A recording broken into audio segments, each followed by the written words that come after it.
기도라는 것은 여러분들 하나님께 드리는 성도의 대화이고 또 그러면서 이 기도는 흔히들 영적인 호흡이라고 이야기를 합니다. 그 말은 이 호흡이라는 것은 자기도 모르게 무의식적으로 하는 겁니다. 여러분들 숨을 쉬시는 데 있어서 내가 숨 쉰다 쉬고 그만 쉬자 하고 쉬고 또 뱉는다고 해서 뱉고 하는 것은 아니지요.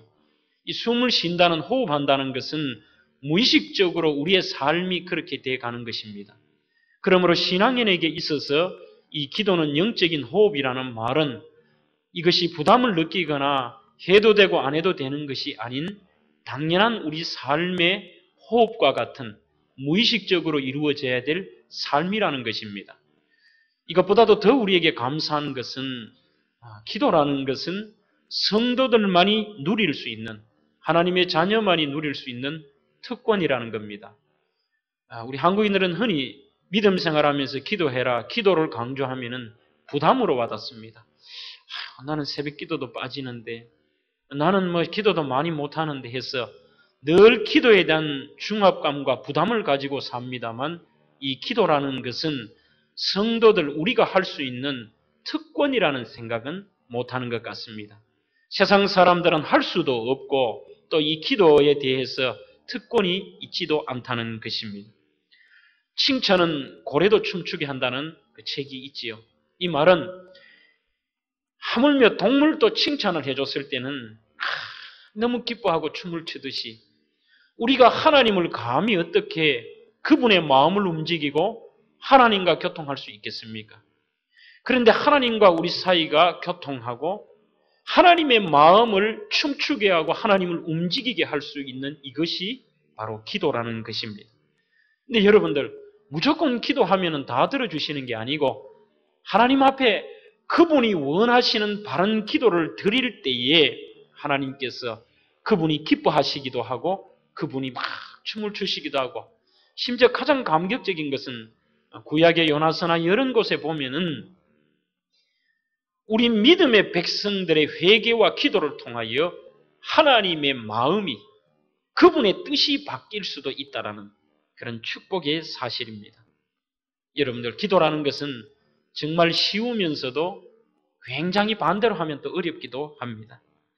지금의 현대인들은 너무 기도 안 하는 것이 문제이지요. 왜 기도를 안 하느냐에 대해서 몇 가지 정의를 할 수 있습니다만 첫째는 역시 기도 안 하는 이유는 불신앙 때문입니다. 아니 목사님 나는 신앙생활 한 지가 몇 년이 됐고 중직자고 하는데 무슨 불신앙 때문이에요. 궁극적으로 그 심령 속에 들어갔을 때에 기도하지 않는 분들은 하나님을 우리의 창조주로 그분의 주권을 인정하지 않기 때문에 기도하지 않습니다. 모든 인생의 주권이 로마서에 말한 것처럼 만물이 그분으로 통해서 나왔고 그분으로 말미암고 살다가 그분을 향해서 가는 것이 인생이다. 모든 내 인생의 주인은 하나님이시다. 그분은 살아계신다. 이 하나님에 대한 믿음이 있다면은 우리 삶을 놓고 기도 안 할 수가 없지요. 어떻게 여러분들이 기도 안 할 수가 있겠습니까? 그래서 우리가 기도가 약해진다는 것은 여러분들 거꾸로 생각하면은 내가 하나님을 향한 믿는 마음들, 그분에 대한 신앙이 자꾸 연약해지고 불신앙이 있다는 사실입니다. 두 번째는 뭐냐면 이 시대는 이유를 물어보면 바빠서 기도 못한다고 얘기합니다. 아무리 바빠도 창조주가 인정하지 않는다면 여러분들 우리 바쁜 것은 아무 소용이 없지요. 내가 무엇을 이루는 것 같아도 그게 이루는 것이 아닙니다. 얼마 전에 보니까 이 모래를 가지고서 책상도 만들고 그걸로 피아노도 만들고 이 모래를 가지고서 온갖 것들을 다 만들어 놓았습니다. 얼마나 잘 만들어 놨는지요. 야, 정말 실물 같습니다. 그런데 어떤 여자가 거기를 그만 앉아버리니까 언제 그것이 그렇게 아름답게 만들어진지 모르게 그냥 확 주저앉아 버리고 형체도 없는 것입니다. 저는 그 장면을 잠깐 보면서 야, 이것이 우리의 인생이구나. 하나님께서 우리의 인생들을 주관하고 계시는데 우리의 인생이 뭔가 이루어진 것 같아도 그분이 우리의 인생을 책임지지 않는다면 우리는 정말 모래 위에 지은 집이고 모래로 지은 집과 동일하다. 아무것도 아니라는 것이죠. 그런데도 우리는 거꾸로 하고 있습니다. 정말로 중요한 것은 바쁘지 않고 안 중요한 것이 그것이 더 중요한 줄 알고 굉장히 바쁘다는 것입니다. 오늘 우리는 바쁘다는 것을 한번 고민해 보십시오. 정말 내 인생에 잣대를 갖다 대고 나면은 정말 바쁜가? 가만히 보면은 놀 것은 다 놀고 먹을 것은 다 먹고 자기 할 것은 다 하면서도 그 이외의 시간이 없다고 바쁘다고 얘기를 합니다.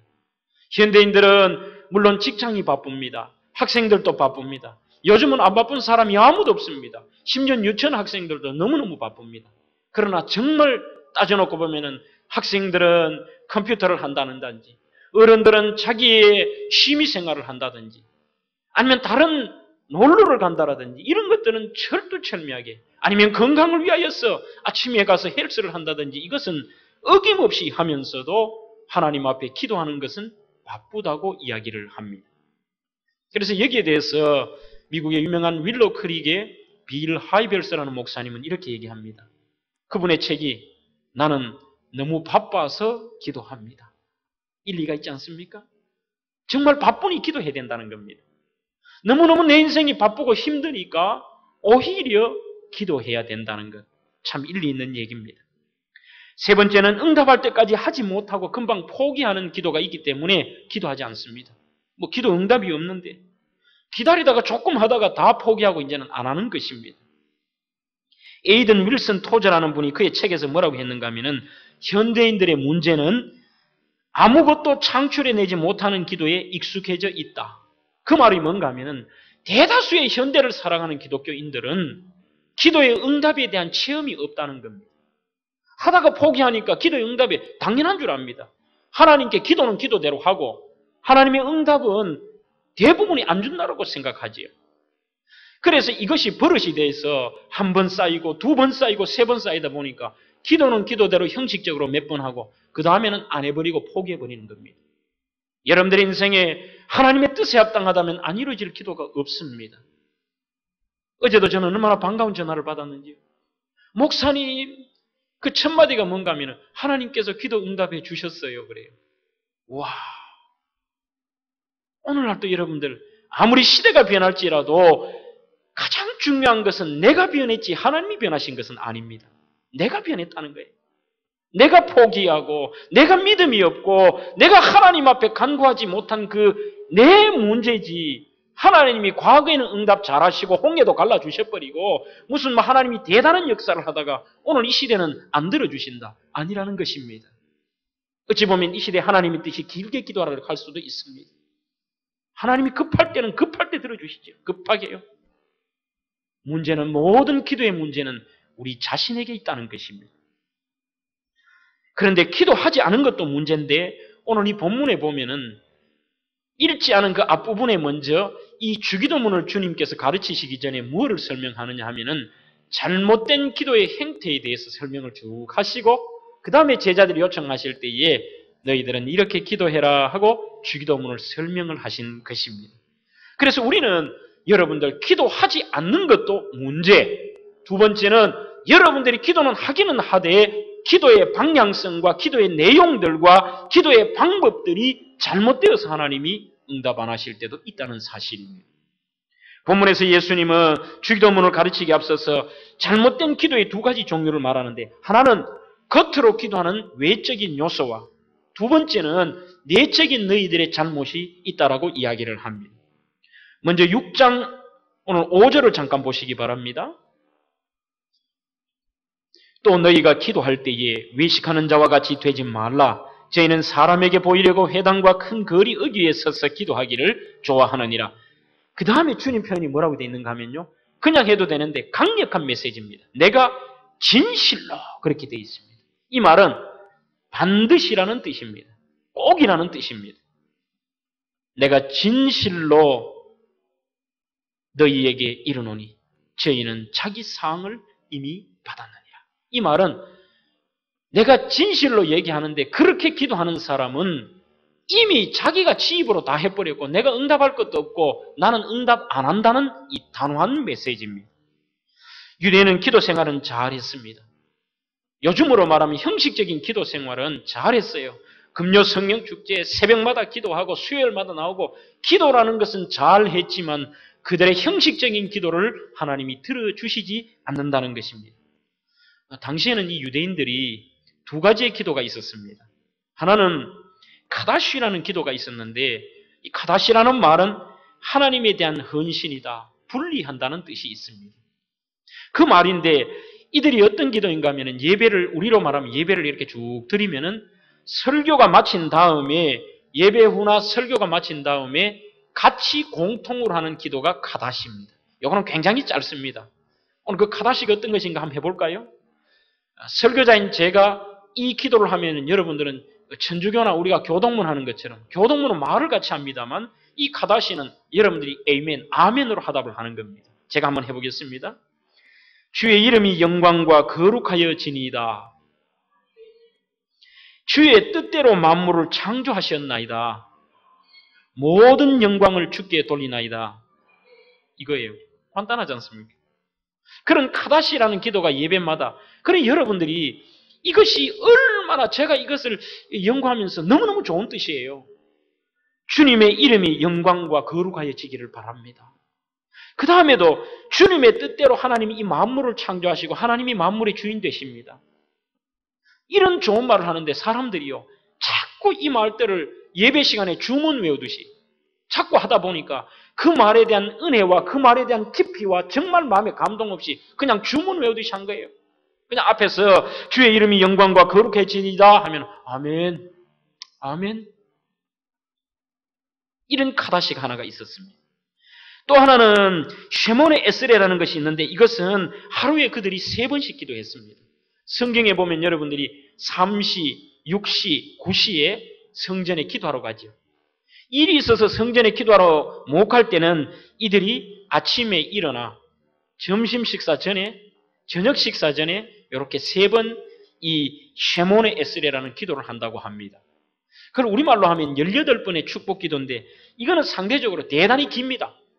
그 18번의 축복 기도 내용 가운데는 서론도 있고 송영도 있고 하나님 앞에 간구하는 것도 있고 종말론적인 메시지도 있는 것이 18개 기도가 쫙 있는데 이들이 하나님 앞에 그것을 매일매일 기도한다는 거예요. 그 내용도 오늘 다 소개할 수는 없습니다만 참 좋은 내용입니다. 이 좋은 내용이다 보니까 여러분들 아침에도 하고 점심 때도 하고 저녁 때도 하고 날마다 하니까 그만 형식적인 거예요. 저는 이것이 혹시 우리 속에도 없는지 모르겠어요. 어느 모임을 하면 여러분들 뭐라고 얘기합니까? 여러분들이 근본 이 특강을 통하여 한번 이 내용을 연구해 보시면은 이야, 주기도문은 이런 내용이었구나. 정말로 이런 깊이가 있는, 우리가 함부로 외울 수 없는구나. 함부로 말할 수 없고 얼마나 거룩하고 은혜로운 이 기도인가를 알게 될 것입니다. 그런데도 늘 우리 자신도 벌써 그네 변해져 있다고 생각이 듭니다. 외우면서 어느 모임 하다가 마칠 때 주기도문하고 마칩시다. 주문 외우듯이 하늘에 계신 우리 아버지 이름이 거룩히 하고 아멘 마칩시다. 바로 그런 모습이 이 유대인들의 정통 신앙 속에 있었다는 것이지. 거기에 대해서 주님은 뭐라고 얘기하느냐? 너희들이 회당에서 기도하고 너희들이 길거리에서 기도하는 이 모습들이 동일하게 이 카다시와 쉐몬의 에스레를 하는 것처럼 형식과 외식, 겉모습만을 강조한다. 겉으로 보면은 이 요절을 외우고 같이 기도하니까 거룩한 것 같이 보입니다. 여기서 바리새인들은 한 단계 더 나갑니다. 남들 앞에서요. 얘기를 하는데 길거리에 가면서도 벌써 여러분들 이것은 해석을 잘해야 됩니다. 길거리에서 남들 앞에서 보는 앞에 기도하는 것도 있지만 이 의미보다는 이미 예배당에 가는 그 길들 속에서 사람들에게 표를 내는 겁니다. 나는 거룩한 자야. 나는 이 정도 돼. 하고 폼을 탁 잡고 들어가는 거지.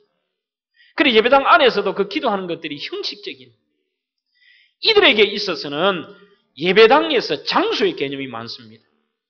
예배당 안에서만 기도해야 기도의 응답이 된다는 것이죠. 여러분들 그렇게 생각하십니까? 오늘 우리도 그런 신앙이 있다면 문제가 있습니다. 예배당 안에 와서 교회하는 것만 응답이 되고 예배당 밖의 삶과 이 교회 안의 삶이 완전히 괴리가 되어 있죠. 그러나 하나님은 그렇지 않습니다. 오늘 그런 겉으로 드러나는 것보다 하나님은 그 기도에도 사람도 중심을 보시지만 기도에도 그 표현이 때로는 어눌하고 그분이 말하는 것들이 좀 툭 박지고 세련된 표현을 하지 못할지라도 그 진실된 기도가 어디에서 있든지 간에 들어주신다. 하나님의 기도는 장소의 개념이 아닙니다.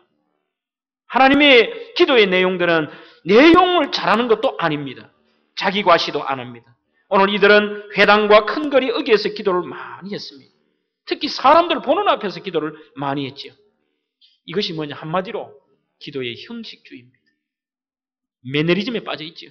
즉 아무 생각 없고 무의미하게 그냥 막 기도를 하는 거예요. 남들이 하니까 하고 또 뭐 그동안에 신앙생활을 하니까 주워 들은 것도 있고 할 수도 있고 정말 내 깊은 심령 속에 나오는 것이 아니라 미사 엮고 써서 하긴 하지만 그 기도의 내용들이 자기부터 은혜를 못 받는 겁니다. 여러분들 주기도문도 마찬가지죠. 그래서 이 외식이라는 단어와 길거리에서 하는 기도를 반대로 마태복음과 신약은 뭐라고 얘기를 하느냐? 주님이 골방이라는 하나의 장소적인 의미를 가지고 오는데 그것도 실지는 골방, 진짜 골방 가서 기도하는 게 아닙니다. 너희들이 길거리에서 기도하면 안 돼. 회당에서 잘난 척하고 기도하면 안 돼. 너희들 집에 있는 보이지 않는 골방에서 기도해라는 말이 아닙니다. 이것 역시 장소의 개념이 아닙니다. 이것도 하나님만을 생각해라. 세상 바라보지 않고 사람 의식하지 않고 진실되게 하나님께만 하는 진지한 기도를 해라. 이것이 골방입니다. 여러분들 골방은 누구 폼 잡을 일 있어요? 골방은 형식이 없습니다. 나밖에 없습니다. 나와 하나님과의 관계라는 겁니다. 그래서 이거는 여러분들이 장소의 개념이 아니라는 걸 깨닫는다면 이 골방의 기도는 어디서든지 가능합니다. 나와 하나님과의 진실된 기도가 된다면. 길라잡이 교육 속에서 제가 그 말씀을 드렸습니다만 저는 과거에 도저히 바빠 시간이 없으니까 차 안에서 기도하는 연습을 했다 그랬습니다. 어찌 보면 그 안에서 진실된 기도가 나오고 하나님과 깊은 연결을 나누면서 차 안이 골방이 될 수도 있습니다. 주부들은 설거지하면서도 그것이 하나님과 진실된 대화와 골방이 될 수가 있습니다. 직장생활하는 분들은 여러분들이 그 직장생활에 동일한 일들을 하면서 일을 하면서 여기에서 하나님과 나 사이에 기도하는 그 골방이 될 수도 있다는 사실입니다. 그러므로 그 골방이라는 것은 장소가 아닌 우리와 하나님 사이에 1대1의 진실된 만남을 할 수 있는 사람을 의식하지 않고 형식이 없는 그것이 바로 골방인 것입니다. 두 번째는 잘못된 기도는 중언부언하지 말라는 겁니다. 그래서 저는 어릴 때부터 중언부언이 뭐고 중언부언이 했던 말 어느 장로님 그렇게 설명을 해 주시더라고요. 그거는 했던 말 또 하고 했던 말 또 하고 그래요. 틀린 말은 아닙니다. 우리 한글 성경의 중언부언이라는 것은 그 뜻이 강하지요. 근데 실은 이것이 어떤 뜻이 있는가 하면은 영어 성경이 조금은 표현이 잘 되어 있습니다. 영어 성경의 두 군데를 보니까 NIV라는 성경에는 Do not keep up babbling like a pagan. babbling 말이 나오는데 이게 뭔가 하면은요. 수다스럽다라는 뜻입니다. 수다스러운. 완전히 뭐 달달달달달달 막 수다스럽게도 아무 내용과 진실된 마음 없이 입만 막 떠드는 것. 요게 babbling입니다. 또 하나는 NRSV라는 성경에는 empty praise라는 말을 쓰는데 이거는 뭐냐면은 무의미하다, 공허한 말이라는 겁니다. 아무 쓸데없는 말이고 소용도 없는 공허한 말들을 그냥 막 하는 거예요. 그것이 기도라고 생각하고 이게 기도가 아니라는 것이지. 그렇다면 중언부언하는 것은 수다와 같이 공허한 말들을 늘여놓거나 했던 말을 또 하고 아무 생각 없이 기도의 시간만 늘려가는 것들 이것을 중언부언이라고 하는 것입니다. 여러분들 기도의 내용이 현란한 것만 좋은 게 아닙니다. 말을 많이 하고 크게 외쳐야 좋은 것도 아닙니다. 소리 높여 불려야 좋은 것도 아닙니다. 장시간 시간 때우기 식으로 하는 것도 좋은 것도 아닙니다. 그저 기도라는 것은 하나님 앞에 가장 진실된 모습, 사람을 의식하지 않고 그분 앞에 내 한마디 한마디를 진실된 말과 내 생각을 담아서 그분 앞에 하는 한마디의 기도, 그것이 더 응답이 빠르고 그 기도가 진실된 기도라는 사실입니다. 여러분들 오늘 이 중언부언이라는 말은 더 쉽게 설명한 히브리어의 파트라는 말이 나왔는데요. 그게 무슨 말인가 하면은 어린 아이들이 어른 말을 따라하지요. 조그마한 아이들이 아빠 하는 말 그대로 합니다. 네가 무슨 뜻인지 알아? 몰라요. 네가 그거는 무슨 말이라고 했어? 몰라요. 그냥 아빠가 하고 엄마가 했던 말을 그대로 아이가 하는 그것이 히브리어의 파트라는 말입니다. 이것이 중언부언입니다. 자기도 모르고 내 마음의 은혜와 내 자신의 진실되지 않는 말을 그저 주워 듣고 내가 아는 것들을 그냥 막 뱉는 것. 그것은 기도가 아니라는 것입니다. 그렇다고 저는 오늘 이 시간에 여러분들에게 기도 시간을 길게 하는 것을 과소평가하는 것이 아닙니다. 진실된 기도, 깊이 있는 기도를 길게 한다는 것, 이것은 너무너무 소중하고 아름다운 것입니다. 의미 없는 기도하지 말라는 것이지요. 생각 없고 내 마음도 아닌 그런 기도를 하지 말라는 것입니다. 구약성경 열왕기상 18장에 보면 이런 게 나오지요. 거기 보면은 바알과 아세라의 선지자들과 하나님의 종인 엘리야가 기도의 싸움을 벌이는데 이 바알과 아세라 신들을 섬기는 그 선지자들이 어떻게 기도하느냐 하면요. 완전 중언부언이에요. 똑같은 말이 그 성경에 나오죠. 바알이여 응답하소서, 바알이여 응답하소서, 바알이여 응답하소서. 그래서 그 성경에는 뭐라고 되어 있느냐? 반나절 동안 그랬다는 거예요. 반나절 동안. 아무 생각 없고 응답할 수도 없지.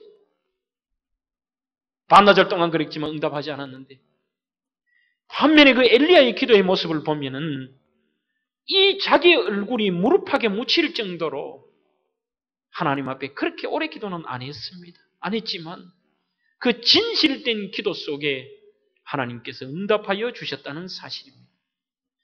사도행전 19장에도 보면은 우상을 섬기는 자들이 2시간 이상씩 뭐라고 얘기합니까? 크도다 아데미여. 그 아뎀에 가면은 파르테논 신전도 있고 있잖아요. 크도다 아데미여, 아데미여. 우상을 섬기는 자들은 그런 형식적인 기도를 할 수 있습니다. 그러나 우리는 그런 기도가 얼마나 죄인지 모릅니다. 왜요? 하나님은 살아계시기 때문입니다. 하나님은 우리의 기도를 들어주시고 하나님은 우리를 친히 만나주시고 응답하시는 분이시기 때문에 우리는 그런 형식적인 기도, 외식적인 기도, 중언부언하는 무의미하고 수다 떠는 기도는 잘못된 것입니다. 또한 내적으로는 어떤 기도가 응답받지 못하느냐? 좀 빨리 지나가겠습니다. 참회가 없는 기도. 회개 없이, 삶의 회개 없이 그냥 하나님께 아무리 기도해 보십시오. 시편 66편 18절에도 내가 마음의 죄악을 품으면 주께서 듣지 아니하시리라. 마음의 죄악을 품고 용서하지 못하고 내 마음의 죄를 품고 회개하지 않는데 하나님 해봤자 하나님이 안 듣는다 하시는 거예요. 하나님이 전혀 안 듣는다는 것입니다.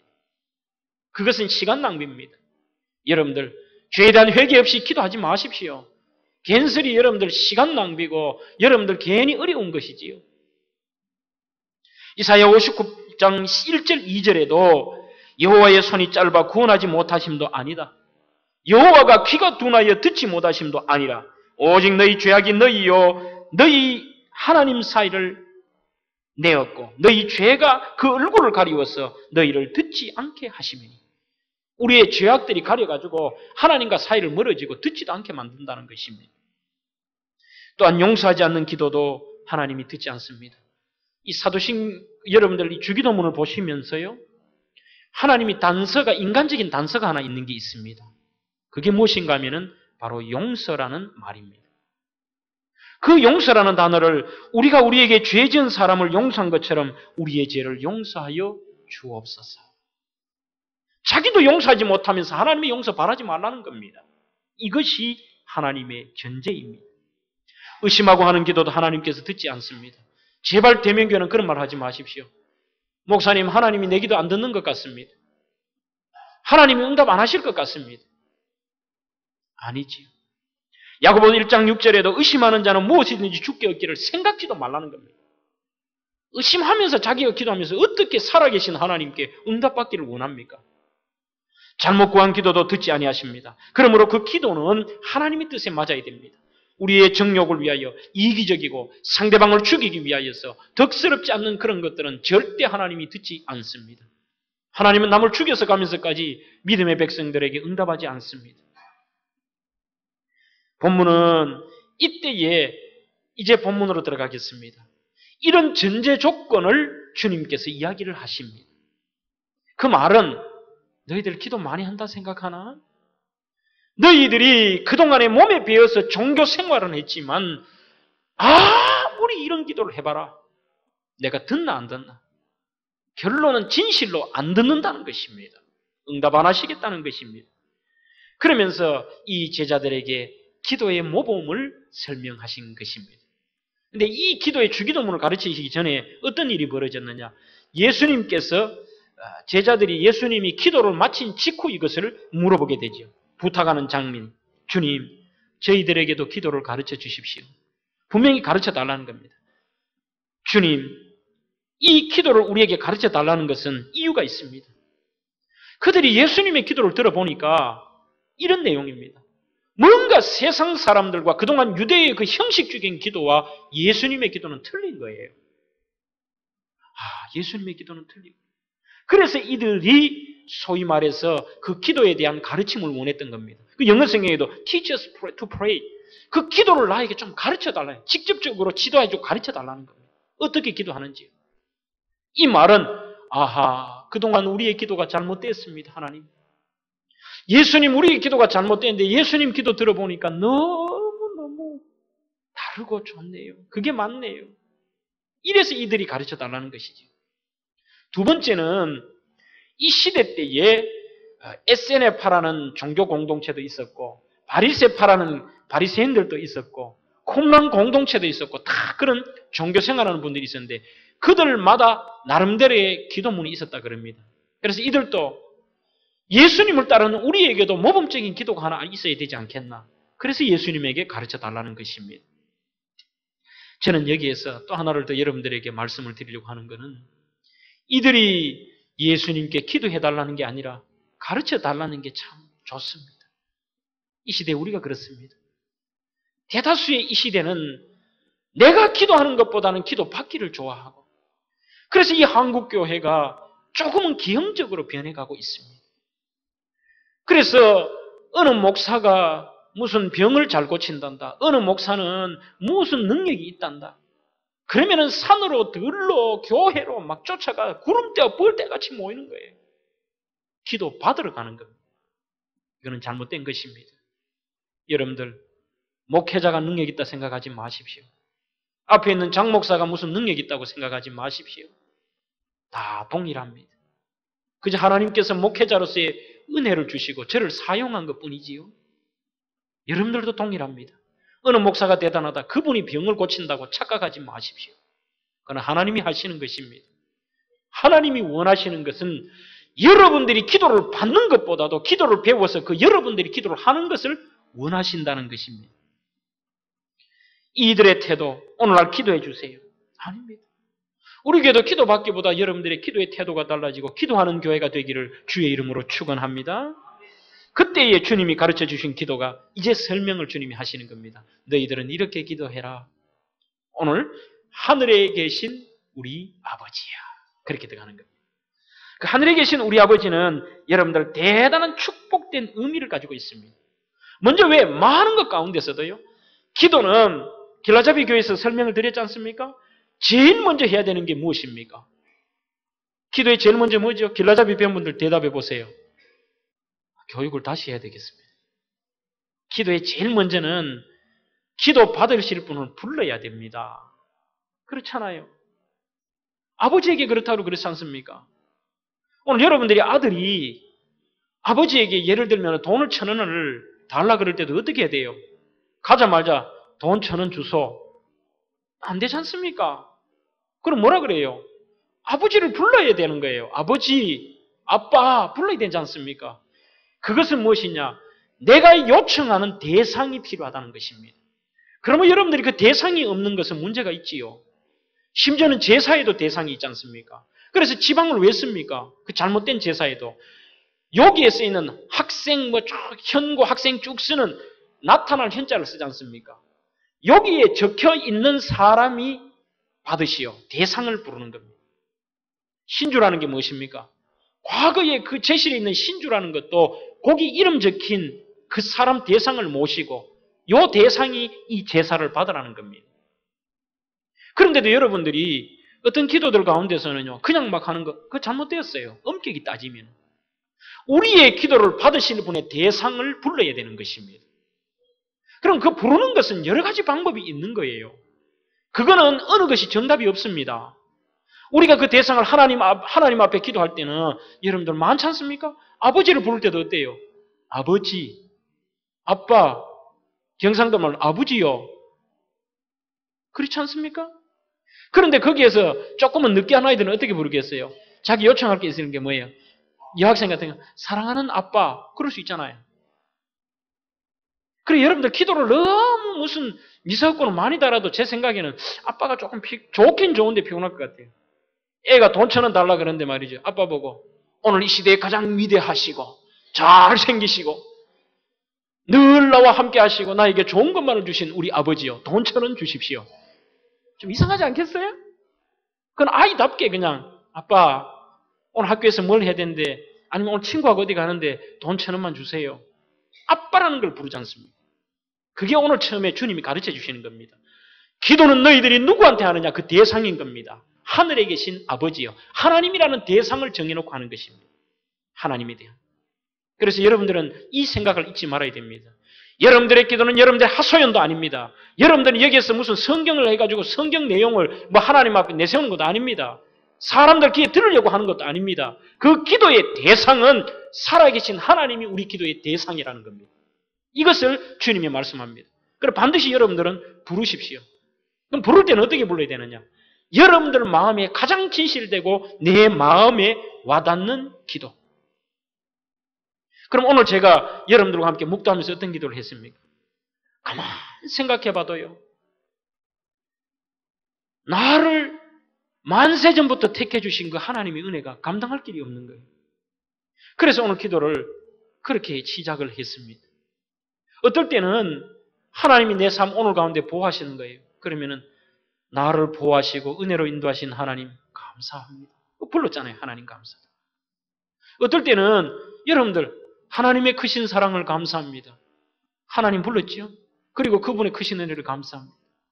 또 어떨 때는 사랑과 은혜가 풍성하신 하나님. 그냥 어떨 때는 아버지 하나님. 다 가능하다는 거예요. 그러나 중요한 것은 그 대상을 정해놓고 우리의 기도를 받으실 그분을 불러야 된다는 거예요. 근데 오늘 그것은 주님은 뭐라고 대표적으로 기도하셨는가 하면은 사람들의 측면이 아닌 보편적인 오늘 기도에 대한 내용을 설명하니까 하늘에 계신 그렇게 설명을 했습니다. 아버지를 부르는데도 하늘에 계신 아버지. 그럼 여러분들은 대다수가 이렇게 생각합니다. 아, 하늘 장소를 얘기하는구나. 저 하늘나라에 아버지 계신다. 그렇게 생각을 하는데 아니라는 것입니다. 그러게 이 여러분들 강의를 들으셔야 되지요. 이 하늘에 계신다는 뜻은 하나님이 진짜 하늘만 계신다는 의미가 아니고 하나님의 초월성을 의미합니다. 하나님의 영원성, 하나님의 거룩성, 하나님의 창조주 되심, 하나님의 무소부재하심을 설명하는 겁니다. 그래서 이 말은 하늘에 계신다는 게 아니라 땅과 비견되는 하늘, 더 큰 사람과 구별되고 이 하늘이라고 하면 여러분들 모든 것을 의미하죠. 하늘 저기만 아니라 모든 것. 그래서 이 하늘에 계시는 저 하늘나라 계신 하나님이 아닌 모든 세계 속에 다 주관자가 되신 그 하나님 이런 뜻입니다. 그래서 이 원어에는 그 하늘들 안에 계신 요게 헬라어는 맞습니다. 이 모든 하늘들이라는 말은 이 모든 우주 만물 속에 어디에도 계신 하나님 그런 뜻입니다. 뜻이 참 좋지요. 이 모든 우주 만물의 주인 되시고 이 모든 우주 만물의 어디에도 계신 지금 이 자리에도 하나님은 계시는 줄로 믿습니다. 그래서 이 하늘에 계신다는 건 첫째는 하나님의 구별과 거룩성을 의미합니다. 여러분들 과거에 신앙이 없는 사람 우리 부모님들 조상들도 어떻게 했지요? 하늘 가면은 두려워하지 않습니까? 그래서 옛날 신앙이 없는 분들도 이래 얘기합니다. 막 잘못을 하면은 저거는 하늘이 별을 내린대. 하늘이 돕는다. 이렇게 하늘에 대한 경외심이 있는 겁니다. 그래서 하늘 가면은 그 대표적인 이 하늘에 계시는 하나님의 속성 가운데 거룩성을 의미합니다. 하나님은 거룩합니다. 하나님은 구별되셨다는 것입니다. 그러므로 하나님은 한 함부로 부르고 함부로 대할 그게 아니라 너희들이 기도하는 그 대상인 하나님은 거룩하신 하나님이야. 그러므로 너희들이 함부로 불러서는 안 돼. 하나님을 경외해야 된다는 것입니다. 우리 하나님을 얼마나 낮추었습니까? 두렵고 존경하고 사랑하는 마음으로 불러야 됩니다. 그리고 그분을 대해야 됩니다. 하늘에 계신 우리 아버지여. 그렇지요? 그런데 이들은 어떻습니까? 시건방집니다. 바리새인들은. 하나님 앞에 자기가 떳떳하고 하나님을 두려워하는 마음이 전혀 없습니다. 바리새인의 기도를 제가 한번 흉내를 내보겠습니다. 이렇게 하는 겁니다. 하나님, 오늘 또 제 삶은 믿음대로 살았습니다. 토색하지 않고 불의하지 않고 간음하지 않았나이다. 일주일에 2번 금식을 했고 소득의 10의 1조를 주께 드렸나이다. 주님 앞에 부끄럽지 않는 삶을 살았나이다. 아버지여, 이게 바리새인의 기도였습니다. 내용은 틀린 게 없지요. 그런데 문제는 무엇이냐? 하나님에 대한 거룩성, 그분에 대한 경외하는 마음, 자기 자신이 그분 앞에 낮아지고 그분의 거룩성 앞에 내가 얼마나 죄인인가를 깨닫지 못하기. 수천 번, 아니 일평생 이분들은 동일한 기도를 해도 응답받지 못하는 허공에 치는 기도를 하는 것입니다. 반면에 오히려 개 같은 취급을 받았던 세리는 어떻게 기도했습니까? 누가복음 18장 13절입니다. 이것도 흉내를 한번 내보겠습니다. 하나님, 정말 그 거룩하신 하나님 앞에 감히 기도도 할 수 없겠습니다. 그렇지만 개보다도 못한 저 자신을 한 번만 불쌍히 여겨 주옵소서. 주님, 나는 죄인입니다. 이게 제 말이 아니고 누가복음 18장에 나오는 얘기잖아요. 그런데 그 앞에 제가 경외라는 말을 그냥 꺼낸 게 아니고 이때의 세리가 뭐라고 성경에 기록해놨는가 하면 이렇게 기록합니다. 세리는 멀리 서서 감히 하늘을 우러러 보지도 못하고 그렇게 되어 있습니다. 이해되시죠? 감히 내가 어떻게 그 거룩하신 하나님 앞에, 하늘에 계신 그 거룩하신 하나님, 감당할 수 없는 하나님 앞에 내가 어떻게 그럴 수 있어? 그래서 감히 가까이 가지도 못하고요. 성전에 회당에 가지도 못하고 멀리 그것도 하늘을 우러보는 것조차도 자기는 부끄러운 거예요. 너무 하나님이 이 거룩하시고 크신 분인 거예요. 그래서 우러러보지도 못하고 이렇게 하는 거예요. 이렇게. 그런데 여러분들, 하나님은 누구의 기도를 들으셨습니까? 하나님을 경외하고 자기 자신의 연약함을 인정하고 회개한 이 세리의 기도를 들어주셨다는 사실입니다. 여러분들은 기도하는 것을 좋아하십니까? 기도의 응답을 좋아하십니까? 기도하는 것에 만족하지 마십시오. 우리 성도들도 새벽마다 기도하고 시간마다 기도한다는 자체에 만족하지 마십시오. 여러분들의 기도가 세리의 기도가 되어서 하나님의 마음을 울리고 그분의 마음을 변화시키고 그분 앞에 응답받는 기도의 축복이 있기를 주의 이름으로 축원합니다. 여러분들은 하나님과 거래하지는 않습니까? 이 거룩하신 하나님과 거래하는 사람이 있어요. 바리새인들처럼. 하나님, 오늘 내가 이 기도 들어주시면은 내가 신앙생활 잘 하겠습니다. 마지막입니다. 오늘 우리 아이가 대학 이렇게 해야 되고 내 사업이 있는데 지금까지 실패했는데 이번에는 기도로 합니다. 이번에 안 들어주시면 끝장입니다. 하나님과 이거는 완전히 협박하는 거예요. 우리가 얼마나 우리 기도가 변질되어 있는지를 이번 기회를 통해서 깨달아야 합니다. 두 번째로 하늘에 계신다는 것은 하나님의 전능성을 의미합니다. 아니 계신 것이 없고 못하시고 못 이루실 것이 없으신 고백인 것입니다. 도저히 불가능한 것도요. 하나님 입장에는 아무것도 아니에요. 여러분들 밑에서 바라보면은 비슷비슷하고 내가 뭐 아니면은 비슷해도 좀 나은 것 같고 높은 것 같지요. 위에서 보면 똑같고요. 아무것도 아닙니다. 그리고 하나님이 하실 때는 아무것도 아니에요. 정말 내 하나님은 크고 능있고 힘있어 못할 일이 없는 겁니다. 우리는 무슨 하나님이 대단한 것, 우리가 뭐 하는 것 정도라고 생각하지만 하나님은요, 보시기엔 대단한 것 아니에요. 아무것도 아닙니다. 내가 대단하게 보는 것도 하나님은 아무것도 아닙니다. 제가 한번 이런 말씀을 드렸죠. 어떤 애가 그랬다는 거예요. 조그마한 애가 엄마하고 에버랜드를 갔다 온 거예요. 갔다 와가지고 아빠가 퇴근하니까 막 얘기를 합니다. 아빠, 오늘 나 에버랜드 갈게 안 갈게? 모르겠어요, 아빠가. 갈게 안 갈게 하면 갔지요.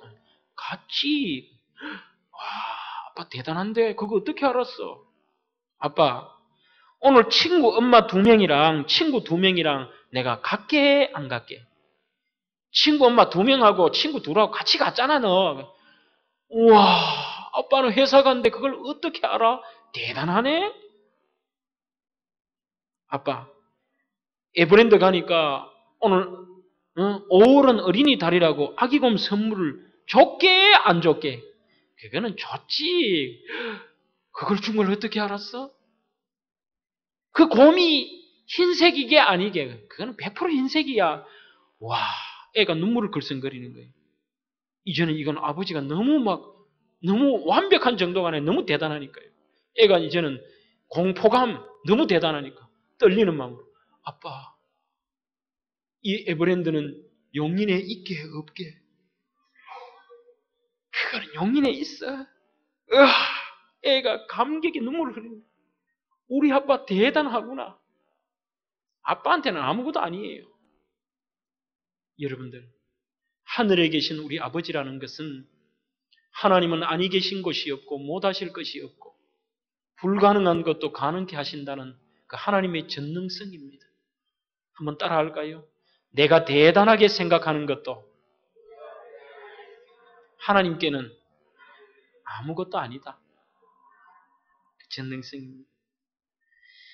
찬양을 부르는 것처럼 울어도 못하니 힘써도 못하니 참아도 못하니 그러나 주 예수만 믿어서 그 은혜를 힘입어 오직 주께 나가면은 여러분들 울어도 힘써도 뒹굴어도 참아도 안 되는 거지만 그저 주님 앞에 나가서 우리가 그분의 은혜만 있기만 하면은 영원한 삶을 얻는다는 거예요. 우리가 보면 대단하지 않습니까? 하나님 보시기엔 아무것도 아니라는 겁니다. 더 나아가서 이 하늘에 계신 아버지를 뭐라고 부르냐? 하늘에 계신 우리 하나님도 아니고 아버지라고 본문은 부릅니다. 기도의 대상을 아버지라고 호칭합니다.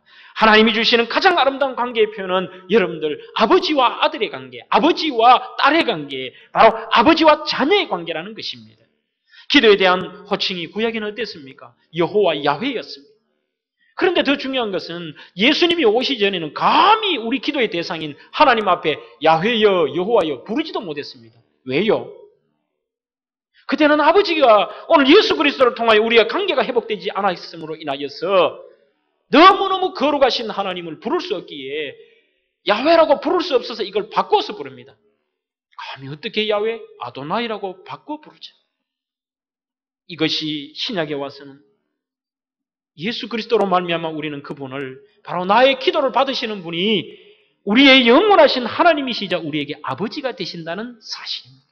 그래서 아마 우리 예수님께서 일부러 그 많은 단어 가운데서도 하늘에 계신 우리 아버지여 이것을 선택한 것 이렇게 보여집니다. 여러분들 그러므로 주기도문은 첫 줄 하나님을 부를 때부터 우리 가슴에는 벌떡벌떡하고 그 거룩성과 하나님의 그 은혜에 대한 감격이 있어야 돼요. 어찌 우리가 하나님을 아버지라고 부를 수 있겠나요? 하늘에 계신 우리 아버지요. 너무너무 은혜스러운 것입니다. 죄인이고 종이고 죽을 수밖에 없는 우리가 그분을 아버지라고 부르는 것입니다. 진노의 자녀 죄인은 하나님이 찾으셨어.